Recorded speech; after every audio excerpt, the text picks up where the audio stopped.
AC তো দূরের কথা, একটা ফ্যানও নেই মসজিদে। তা সত্ত্বেও অসাধারণ স্থাপত্য ও নকশার কারণে প্রাকৃতিকভাবে মসজিদের ভেতরে থাকে হিমশীতল পরিবেশ। অসাধারণ আবহে সেখানে পরম প্রশান্তি নিয়ে মহান আল্লাহর ইবাদতে মশগুল থাকেন মুসল্লিরা। প্রথমবারের মতো বাংলাদেশি কোনো স্থাপনা হিসেবে বিশ্বের নান্দনিক 100 স্থাপনার মধ্যে বিশ্বখ্যাত টাইম ম্যাগাজিনে উঠে এসেছে সাভারের জেবুন্নেসা মসজিদটি। সহকর্মী দেওয়ান ইমনের রিপোর্টে দেখুন বিস্তারিত। ৫,০০০ তৈরি পোশাক শ্রমিকের নামাজের জন্য প্রয়াত মায়ের নামে সাভারের আশুলিয়ার জামগড়া এলাকায় কারখানা প্রাঙ্গণে জেবুন্নেসা মসজিদটি নির্মাণ করেন শিল্প গ্রুপ আইডিএস এর ব্যবস্থাপনা পরিচালক ইদ্রিস শাকুর। গোলাপি রঙের বহিরাবরণ এবং আধুনিক শৈলীর এই মসজিদটি হয়ে উঠেছে প্রশান্তিময় এক স্থাপনা।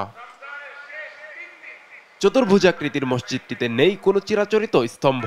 মাঝখানের গোল গম্বুজটি মসজিদের মূল ভিত। মসজিদের কংক্রিটের দেয়ালে ছোট ছোট আয়তাকার শূন্যস্থান দিয়ে প্রাকৃতিকভাবে চলাচল করে আলো বাতাস। মসজিদে রয়েছে ঐতিহ্যবাহী টেরাকোটা ও মাটির স্থাপত্যের ছোঁয়া, যেখানে রয়েছে নারী ও পুরুষের নামাজ পড়ার সুবিধা। সব মিলিয়ে প্রশান্তিময় এই স্থাপনাটি হয়ে উঠেছে নান্দনিক স্থাপত্যের এক অনন্য নিদর্শন। আমি 5 ওয়াক্ত নামাজ পড়ি, এখানে নামাজ পড়লে মন খুব শান্তি লাগে, খুব ভালো লাগে। এই এত সুন্দর মসজিদ আর কোথায় এই এলাকায় নাই। এখানে নামাজ পড়তে আসলে বাহিরের যে একটা আবহাওয়া, বাতাস, অনেক সুন্দর বাতাস, কোনো ফ্যান লাগে না।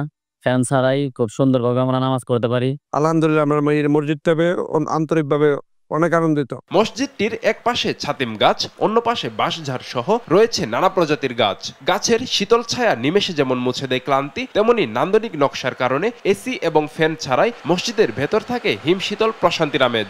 দেওয়ালের মাঝামাঝি অনেকটি ফাঁকা ফাঁকা খোপ আছে। এইখান থেকে বাতাস হয়ে সেখান থেকে ডিফেন্স হয়।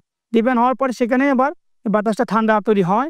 এই ঠান্ডা হওয়ার তৈরি করার কারণে আমাদের এখানে ফ্যান বা এসি লাগে না। পোশাক শ্রমিকদের জন্য প্রশান্তির আশ্রয় শিরোনামে মসজিদটির স্থাপত্য শৈলী উঠে এসেছে টাইম ম্যাগাজিনে। নিউজ ডেস্ক, দেশ টিভি।